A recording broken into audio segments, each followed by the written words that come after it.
The day my husband asked me for a divorce, he didn't even have the courage to look me in the eyes.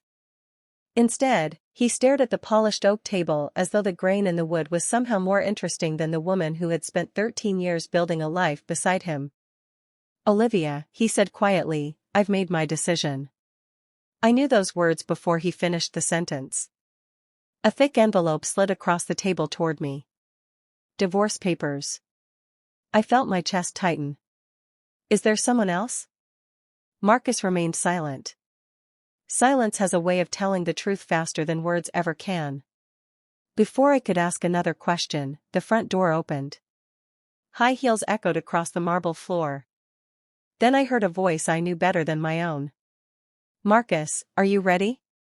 Emily. My best friend. The woman who had stood beside me on my wedding day. The woman who held my hand through every heartbreak. The woman I trusted with every secret. She walked into the dining room wearing an expensive white dress and a diamond necklace I'd never seen before. When our eyes met, she smiled. Marcus stood up and wrapped his arm around her waist.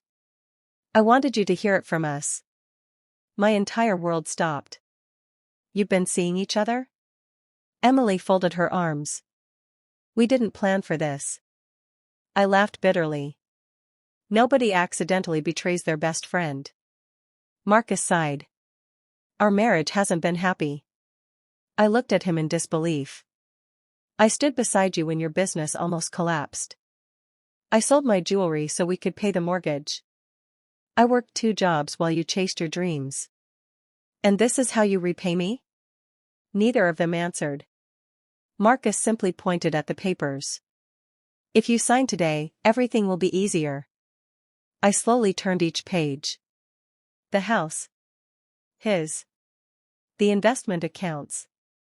His. The vacation property. His. Almost every asset had already been transferred months earlier through legal documents he had convinced me to sign without reading carefully. "You planned all this." Marcus finally looked up. I had to protect myself. I picked up the pen. Signed every page. Removed my wedding ring.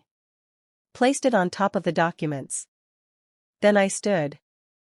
"I hope one day you understand what you've thrown away." Emily smirked. "I think we'll be just fine." Without another word, I walked out of the house carrying one suitcase. That night I rented a tiny room above an old bakery. The walls were thin. The furniture was old. But for the first time in months, I could breathe. 3 weeks later my phone rang. "Is this Olivia Bennett?" "Yes." "My name is Jonathan Reed.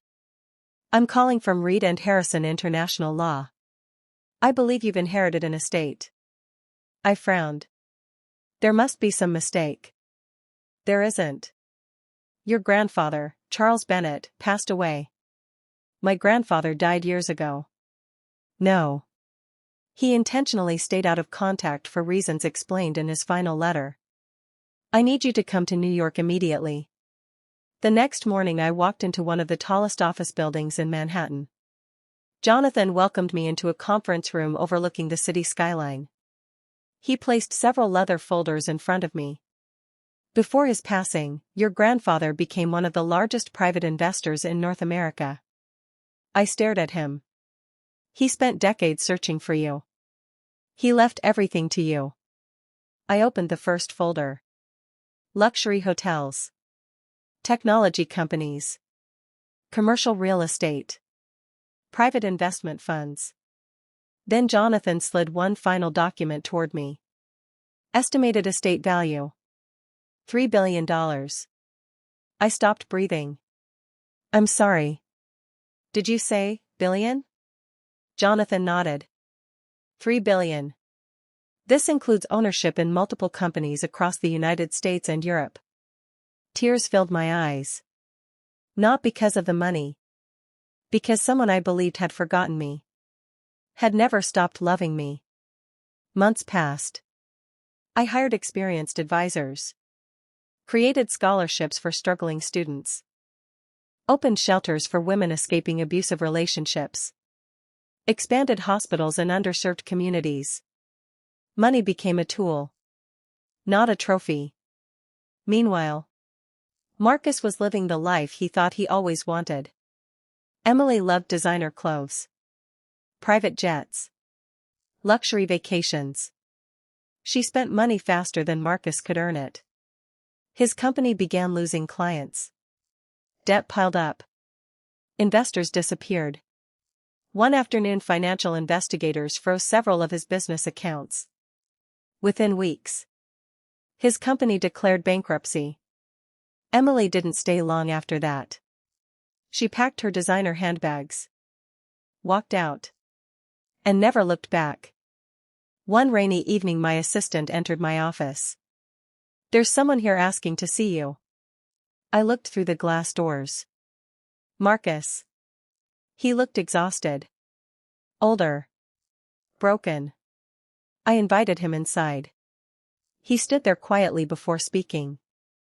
"I ruined everything." I didn't answer. I thought money would make me happy. It didn't. I thought Emily loved me. She loved what I could buy. He lowered his head.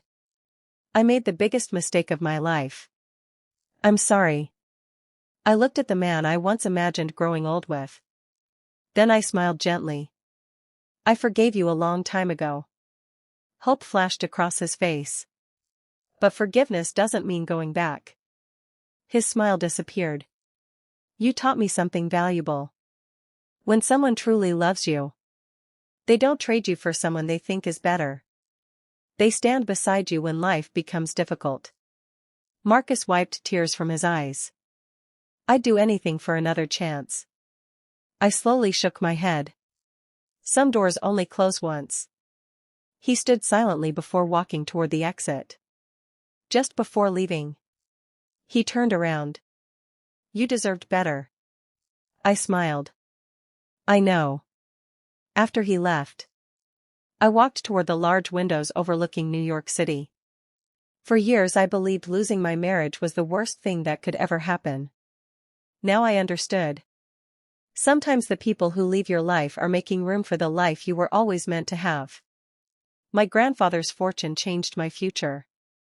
But the greatest gift he left me wasn't the money. It was the freedom to discover my own worth.